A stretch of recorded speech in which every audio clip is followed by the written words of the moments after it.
True View Podcast. A bunch of different views. Your boys keep it real, man. I really like listening to them, man. They funny. Yeah. Son. You know what I'm saying? They really speak their truth. The hell was that?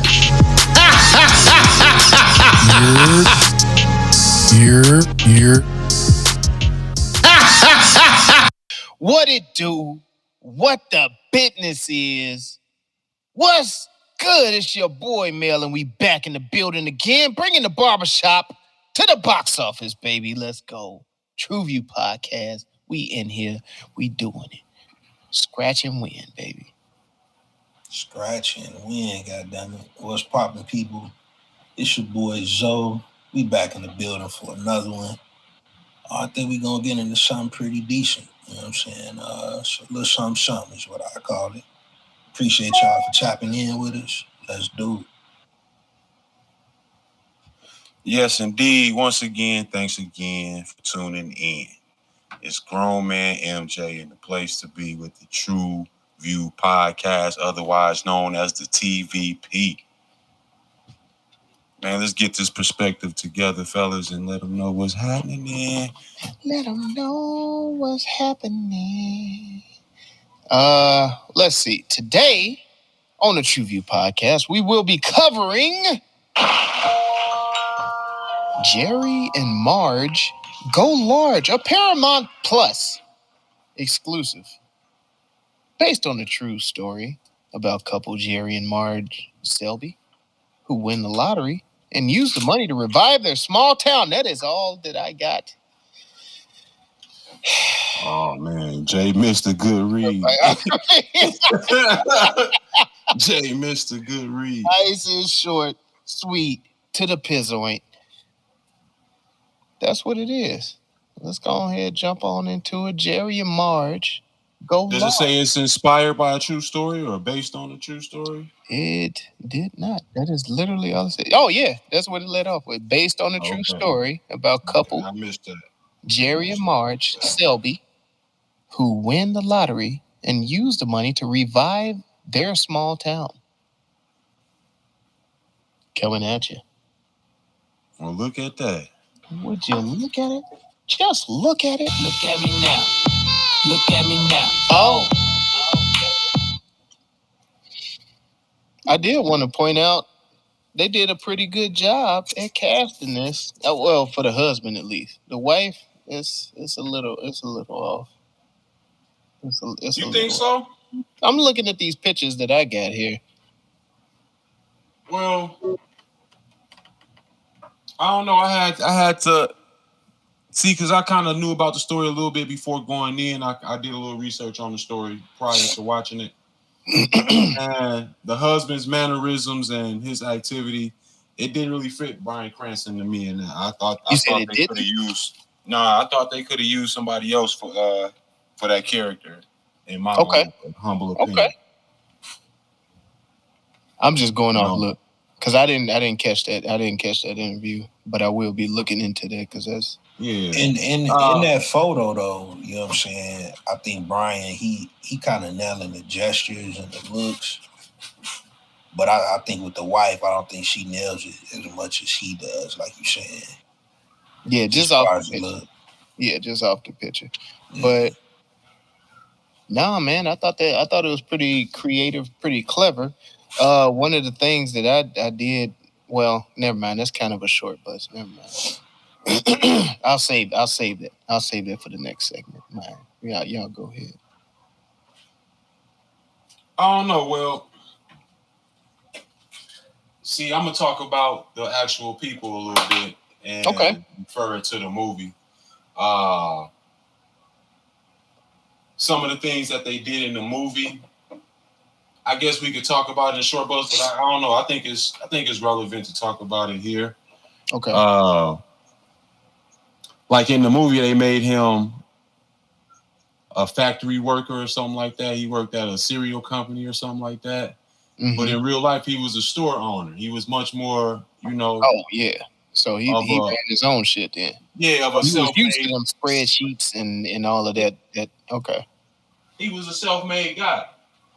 It was true that he was good with numbers, though. And in his original story, he said he saw the lottery game and he figured out the odds by the time he made it out the store. It wasn't no sitting in the corner doing all the math that they did. Mm-hmm. That was helpful for the story. And I think the things that they did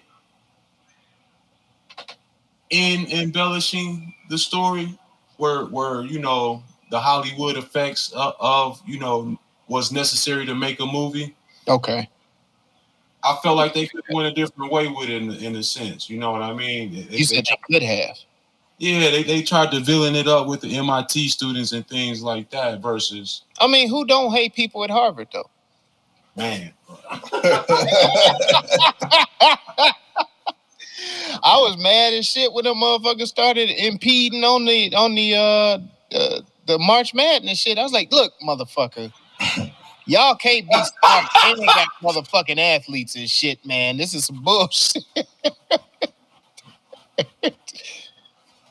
I mean, I could be real with that, right? Yeah, I mean, definitely. I ain't the only one that felt that way. I was like, look, man, y'all pick one. Y'all got the nerd shit, and y'all can't be riding the time with the goddamn. I sure was like, damn, these niggas can hoop.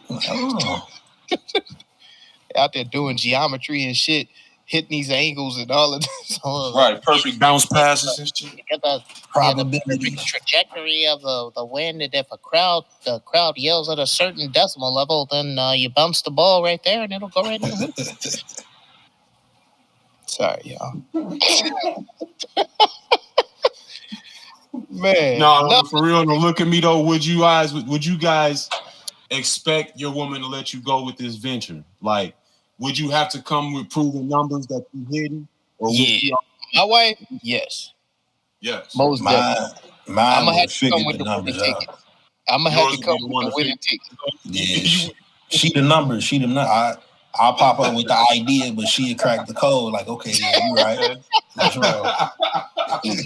Nah. My wife ain't going until them winning tickets pile up. Like, that whole when he hit it. I done had a few harebrained schemes already, dog. I don't think my girl going.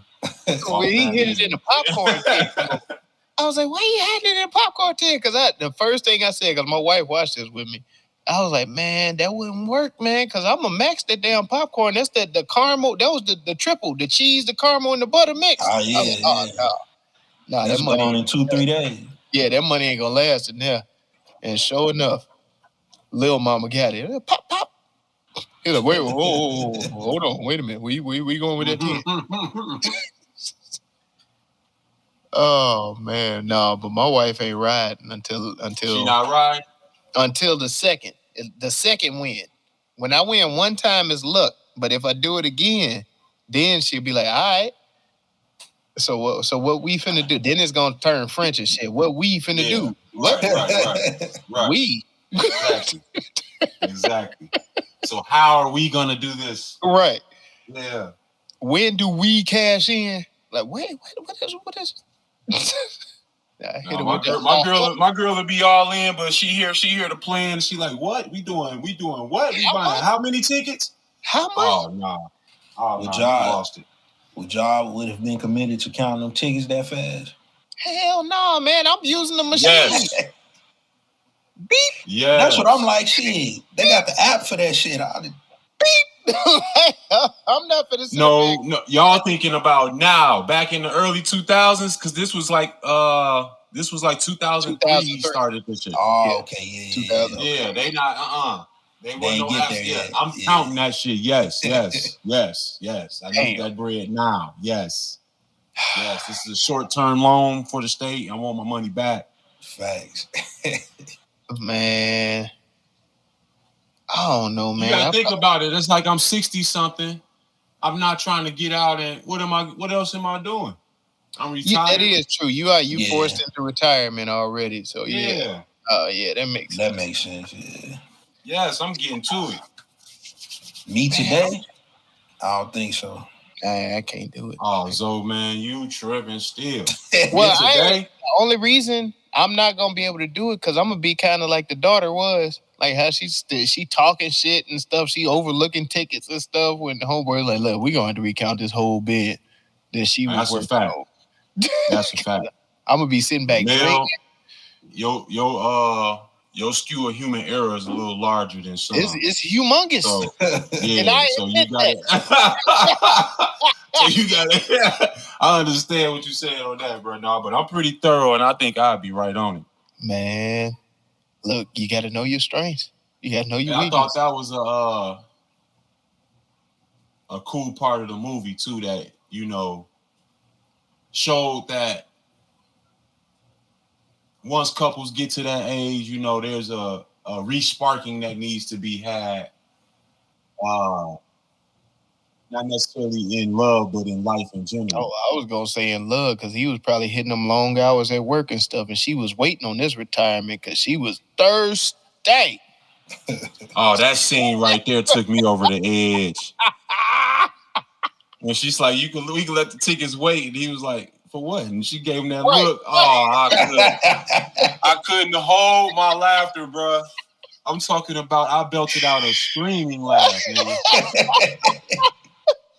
And with that shoulder, like, they like she was up and down, and he looked down at himself and shit, and looked back up, and he was like, she was like, I ain't make this bed up for nothing. Yeah, I ain't changed it. Bruh, it was so many scenes in that show, in that movie, that I pointed to my girl like, that's you. When she was switching them pillowcases, that's my girl, bro. I'm like, bro, you ain't sleeping on no raggedy shit, especially if you know it's finna be raggedy. Man. Nah, that was beautiful. I did love the love story within it. And then the whole thing that parents battle with as well, like the time versus like being present in the moment, trying to share this moment with your kids and stuff, and trying to find a common ground where you guys can find something. And there was a lot. There was a lot in that, and there was a lot in that talk. You talking about the talk he had with his son, and he was talking about he just wanted to throw the football around, and he was like, well, we were counting nickels and we were finding nickels. We made some money off. Right, we made some money counting nickels. Yeah, you know what I'm saying? I calculated every 7 packs. It's a Buffalo nickel. We made some money off that. Man, I understood that a lot because I felt I think that's something that I know I went through with my pops. I feel like that's something that we all kind of go through with our pops, and they trying to share something that they're in passion with. Right. And we're kind of in a different lane of interest just on our development and how we being raised and what's going on around us. You know what I'm saying?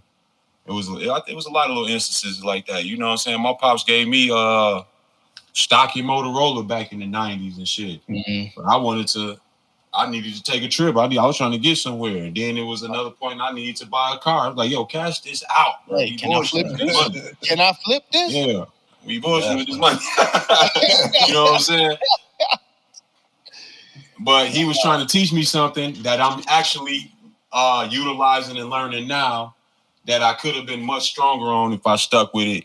And it was something that he was at the age closer to I am now, and he was interested in it at that time, but I was in a different lane of interest, and we just didn't have that connect at that time, if that makes sense. Yeah, no, I totally do. That's so that connected with me a lot when they went through that scene in the movie. I definitely felt that. Yeah, man, for sure. No, it was just the relationship. The whole reason he didn't like fishing, but I guess the son did like fishing. He was like, "Yeah, man, I don't really." That was a cool little story too. Yeah.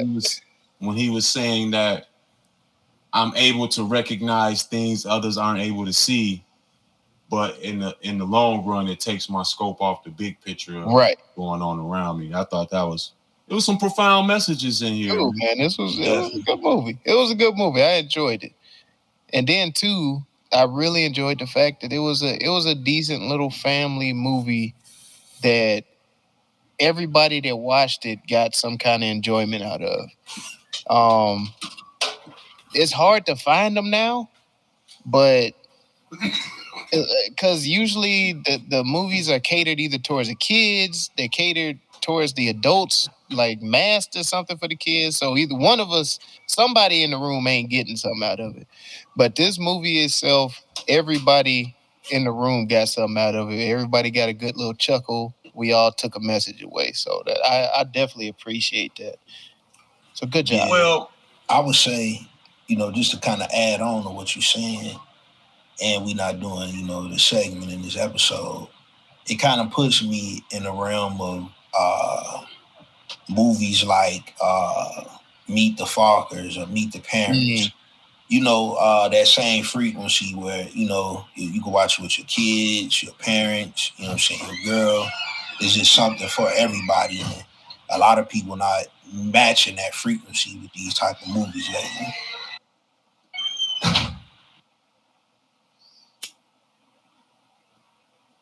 I hear you. We got anything else? Any other look at me? Well, no, what you guys are saying is kind of leaning me towards the short bus. And yeah, go ahead and hit that drop, dog. Oh no! Do something, bro.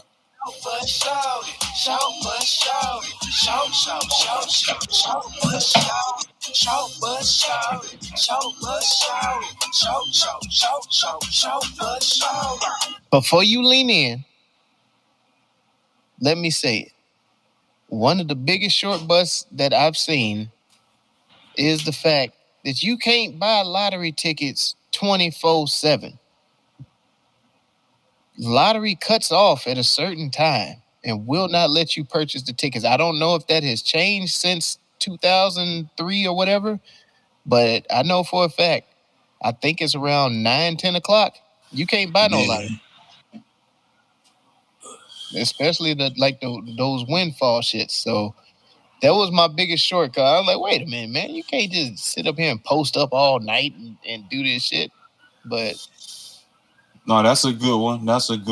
Mine was more of what the Hollywood had to do with the movie with the MIT students. Like, okay, their paths didn't cross in real life, but of Oh, course it did? we had to. No, they didn't cross paths in real life I was like hoping that was real.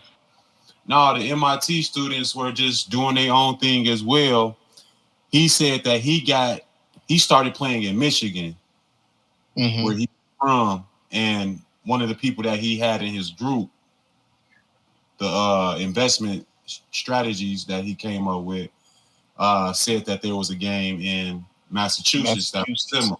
Okay. So they would take that drive from Michigan to Massachusetts to play. And that's when they found out that there was another team buying big amounts of tickets that, eventually would cause the game to collapse, basically, get canceled. But it wasn't a thing of making this little spoiled bratty kid a villain. Like, it almost, man, I hate saying it out of my mouth, bro, but it almost makes me like have to agree with the Joe Rogan argument. Like, almost, you know what I'm saying? What's the Joe Rogan argument? When he was talking about how if you a straight white male, your voice is being silenced and you being villainized in the country, so to speak. And it's like because they didn't have to do that to me. And I'm only saying that because they didn't have to do that to me. This could have been a dope ass movie about retirement age folks. It could have been about family. It could have been about community. It could have been about the come up and the hustle and all of that shit. You know what I'm saying? They could have did. But it had to have a conflict, though. What would you make? No, what the conflict would have been the game shutting down or them risking the, going against the lottery board for the game shutting down could have been the conflict. You see what I'm saying? Or the news article going in on him, but it was to me the conflict could have even been the situation with him and his son. You know what I mean? I felt like the movie could have been more impactful. The messages would have been a lot more louder and stronger without bringing that into I it. don't know about the son one because I feel like the son got bought at the end. Like he was like, "Oh yeah, no, yeah, I was in there from the beginning, huh? All right, Dad. Yeah, I love you, man. I love you so much."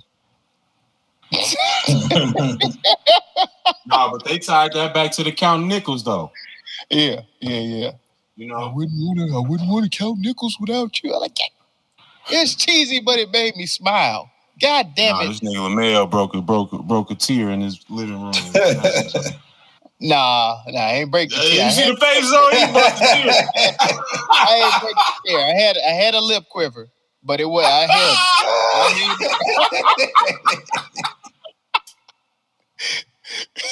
Hey, I ain't gonna lie. I looked over at my son, and then like I felt emotional shit, so I just got up and slapped the shit out of him for no damn reason. Oh my god. That's a joke, y'all. Don't come for me and my kids, please. Oh my god. These views and statements. They're gonna be like, "No, you hit your son with a what was a race car track." I'm like, God damn it. Hey, kind of peeping with what you was just talking about though, Mike. These writers, with this film with the film, they haven't really had much history outside of this. They've been a part of some joints, but it wasn't nothing really that big of a project. So I think that might be the reason why I was lacking on some of them elements. Okay. Well, I mean, it had those elements. I just thought it could have, engulfed into those elements and made it more of a family movie without the nonsense. You know what I'm saying? Like in real life, it made no sense for this MIT student to drive all the way out his way looking for an old man and trying to theft an old man. Yeah. Identity theft on 60-year-olds really is not a real big threat, dog. They got 60 years of tangible history that you really ain't fucking with. Yeah. That and them hacking into the fucking lottery system system, yeah. It was what? That was the cheese to me. You say the cheese was in the conversations with the family and him and his son. I thought the cheese was the MIT student and the way they portrayed that character. Although they did make me it made me want to beat the shit out that boy. I ain't gonna lie. Did a great job. Yeah, he did it. He did an awesome job. Cause I was like, man, I would just fuck him up. Like, why not? Why you doing all this? Especially the one black guy that was in there writing the tickets for him. And then when he came in there for the check him moment, like, who are you helping? Black dude sat back and just looked at him like, motherfucker. Yeah, I think and that part of the story too, I think was dynamic as far as him putting on for the whole city. Mm. You know what now, I mean? That part was true, right? Yeah. That part was true. Now, that's cold to me. That part was true because in his interview he said, he did it. They did it a few times, and they had made it was well over 15,000 they had made, and then they said, "Yo, we could, really help other people with this. We could put these motherfuckers on, bro." And that's what they went for. And in the end, I think I don't know which one of y'all would have done that. I think I would have shared it definitely with my family, but I don't know if I would have went at co-workers and all that other stuff. I wouldn't have brought everybody in. Y'all niggas would have been in, but it's not gonna be everybody. I ain't taking everybody along for the ride, but in the grand scheme of things, niggas fuck shit up. That's just how it goes. He said, man. Nah, I mean, in the grand scheme of things, I keep a tight circle anyway. So, I mean, it's... Yeah. Your circle's much larger than mine, but it is a tight circle. Man, my circle mainly consists of family and then, close friends like you guys. But, yeah, I don't know if I would have extended it outside of that circle. Nah. Unless I see they hurting real bad and need a little come up or something, like I might. But if they hurting real bad, shit, they ain't got money for a share. I mean, if I'm pulling in enough and I see them hurting, I'm a toss a bone. But now I was still, you know what I'm saying, with the come up and level up, I would still provide opportunity to people, you know what I'm saying, other ways. Way to clean it up, Zoe. Nah, you saw how that motherfucker started taking 4-wheelers and shit for payments. No, I'm just playing. It was like, hey, he's like, now what if I ain't got enough money? Is there other methods of payment? Homeboy hit him with. He had that 4-wheel. I'm like, that's a good ass method of payment right there. That's what's up. Hell yeah, I start coming up on some items. Yeah, you get a shit. Man, your garage too full. Your wife would be like, this is off. This is off. We not doing it. But we winning.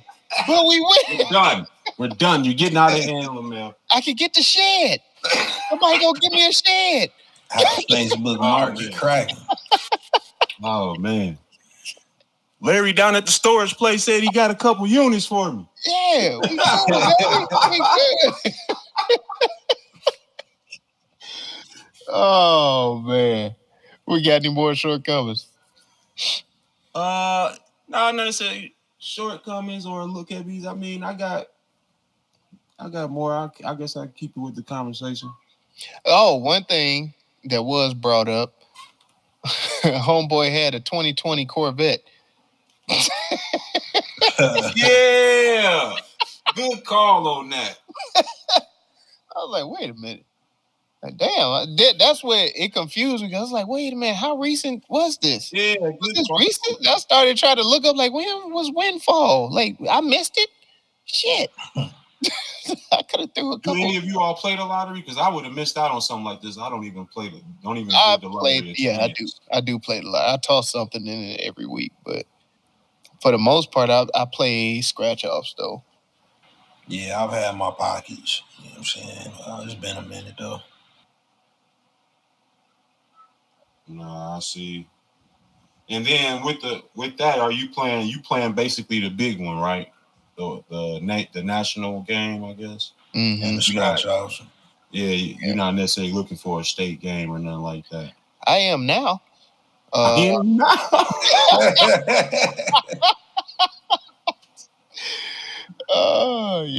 No, I'm definitely. I mean, it is what it is, man. I always equate it to if it's meant for me to win, I'm gonna win. So I put a little bit towards it, and if I win, I win. If not, just make sure it ain't something I really needed. I ain't one of these motherfuckers gonna be betting the house note and shit. Well, he did though. Yeah, he did. Well, nah, he did. He started off with well, in the movie he started off with what, 2,000? 2,000. Yeah. In real life he started off with in real life he started off with 1,100, and he said off the 1,100 he came back with 1,900 or something like that. Oh, he came. So he started winning off jump then. Off jump, he started winning. He knew the math, and what happened is what they were saying where the windfall or the rollback or the the rollback, the roll down or whatever. When that happens, he said the odds are in the buyer's odds.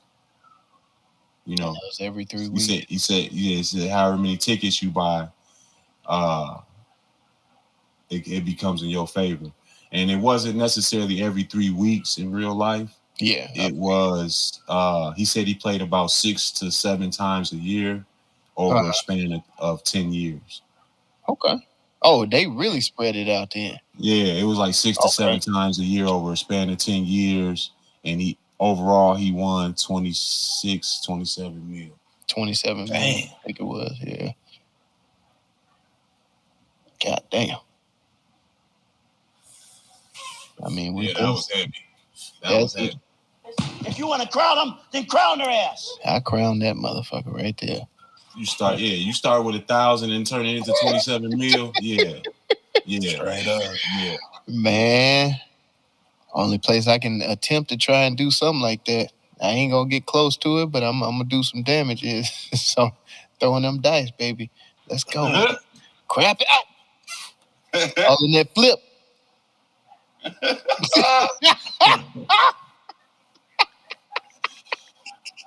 I still ain't been my ass up in there about that stupid shit. Man, we gonna get there. Let's see who we want to crown. Well, hell, Who man. you got, Zoe? Man, I'm Brian Cranston, of course, he did his thing in this. Of course. But, I'm gonna go with my man's right here, the store worker, man. I thought his character was pretty damn dope. Rain Wilson. Rainn Wilson. Yeah. Yeah, he's funny. Wasn't he from The Office? Yeah. Yep. He narrated it too. Yeah. Man, that's a good one. He was a good comic relief, man. I had to go with my guy Larry Wilmore on top of Bryan Cranston, of course, and then Annette Bening did her thing too.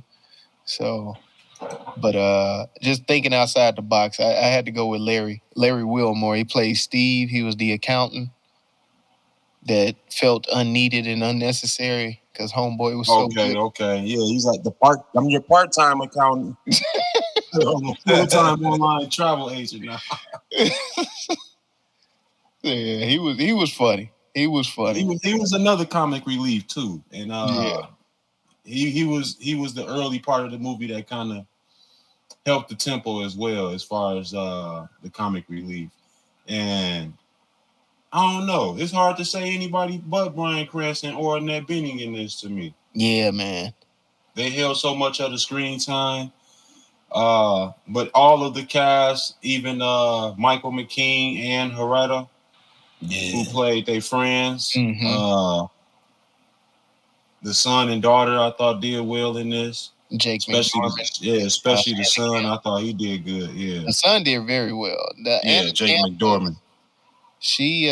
Anna Camp was kind of teetering on a queen for me a little bit, but she did well enough. I think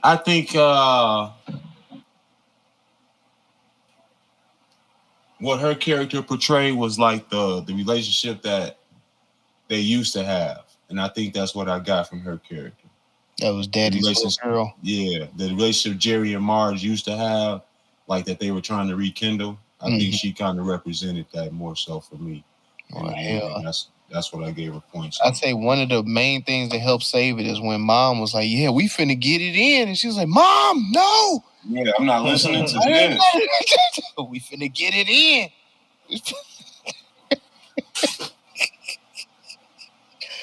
Oh, I can't wait to do shit like I don't know, man. At a certain age, that shit got to wear off, don't it? Oh, no, man. No, it don't. No, you have to have known your parents been fucking for at least 30 years, though. Yeah, I know. So at some point, this got to wear off, is what I'm saying. No, man. No. Yeah.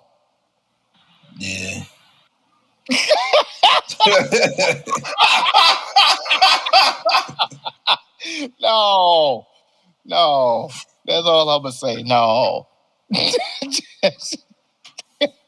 God damn it, man. No.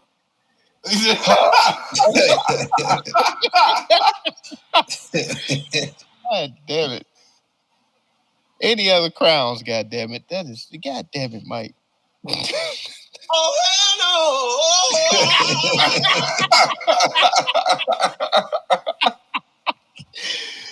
Well, hell, man. Let's go ahead and have some fun with this then.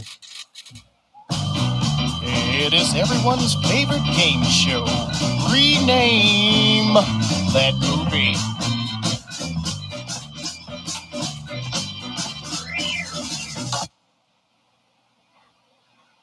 Scratch that itch. He had an inkling and he was scratching it. Chang Chang. All right. The Shmoney dance. The Shmoney dance.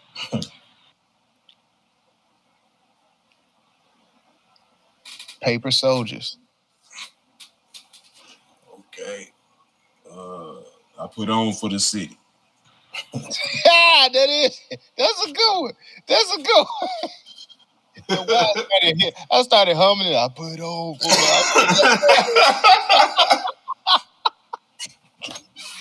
East side, West side.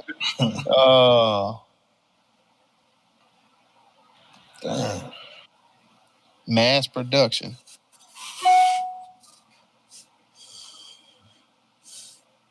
It's all in the math. Damn. Pie. What?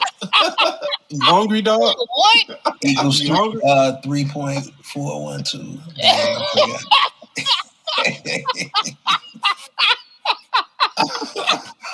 This nigga pie. Are you making an order, dog? I thought they was eating some shit in the gas station somewhere. They was doing the chicken. What the hell was they eating though? Oh, damn. You took me out with that one, G. Oh, said Pie.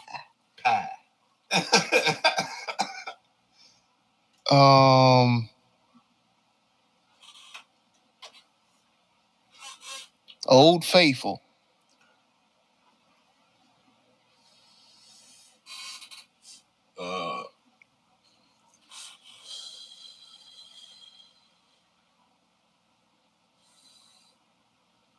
Shit. Damn. Oh shit. Let me see. Instead of windfall, win for all. Shit. Win, lose, or draw. Win, lose, or draw. Okay. Scratch and win. Yeah, I like that. Yeah, that's scratch and win, man.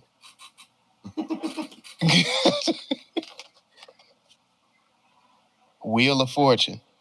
Yeah.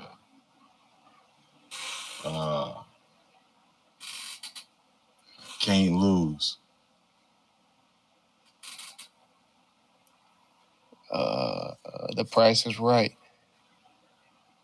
The Big Ticket. Let's Make a Deal. I'm just naming game shows right now. Hotline Bling. The Hotline Bling.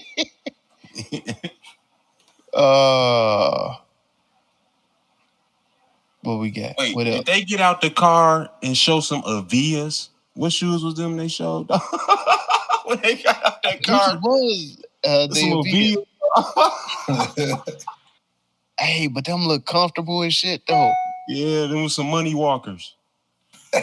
Oh. All right, what we got? What's the pick? I put on for the city. On for the City. That's the one. For the city. Yeah. I like that one. On for the City. All right, then. That's what it is. True View Podcast official rename. We put On for the City. That's Jerry and Marge Go Large. Y'all check it out, Paramount Plus. And the official TVP score is... Find out. 1, 2, 3, 3. But it's In my book, it's definitely a 3. It's a high 3 by TVP standards. Mm-hmm. Do y'all agree with that score? It's a really high 3. But no, like I said, it had some cheesy parts, but it was a great movie. It was a good family movie. Nothing I'm expecting to win no awards and shit, but it's definitely a good go-to.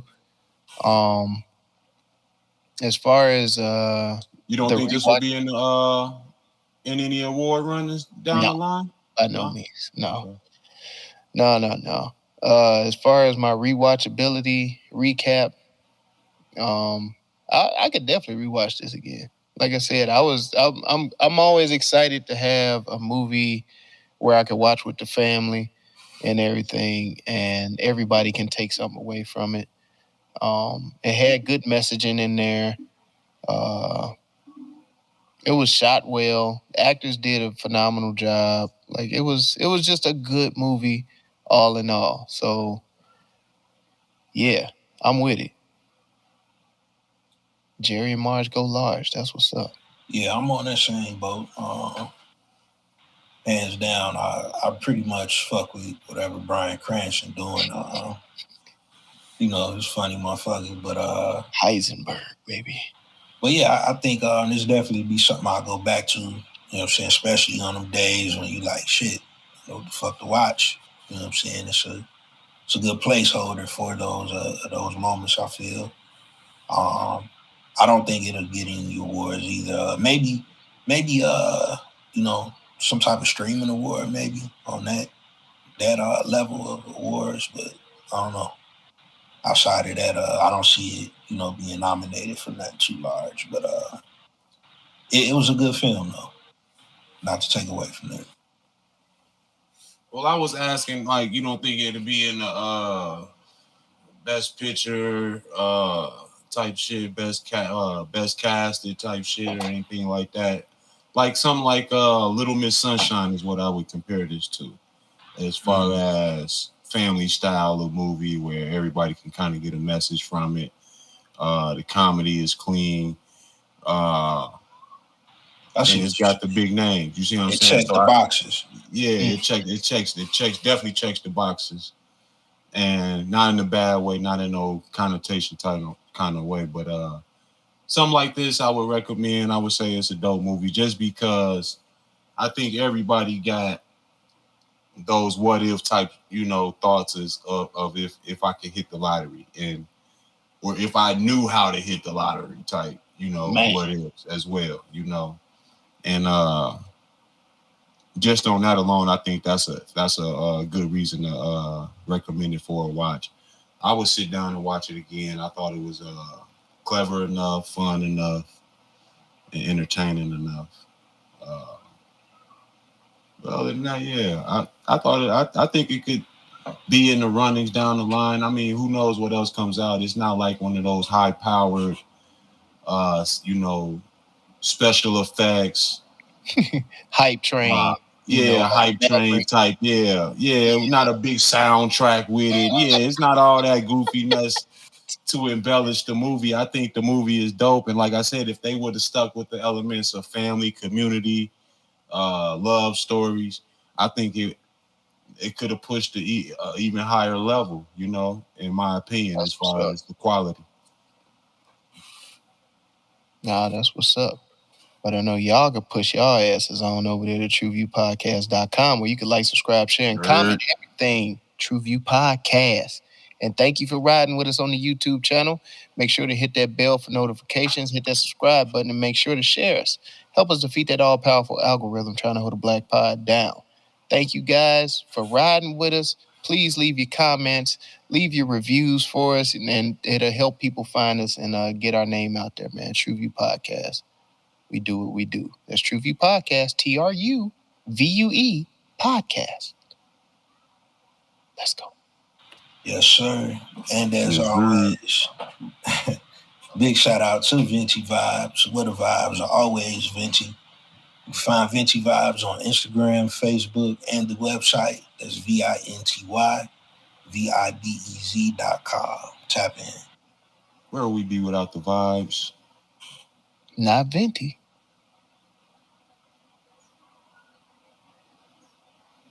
You tried. I did. You know, it was an attempt. I was just like, all right, fuck it. Well, you know, one thing we can always say, you know what we always tell you to do at the end of our show when we tell you to do it, and y'all be doing it. I guess y'all do. Oh, yeah, y'all definitely be doing it. Go watch some shit. Watch this shit. What? What'd you say? No, I told them they can watch this shit. Oh, okay. All right, continue with your shit. True View Podcast. A bunch of different views. Them boys keep it real, man. I really like listening to them, man. They funny. Yeah. Son. You know what I'm saying? They really speak their truth. What the hell was that? You're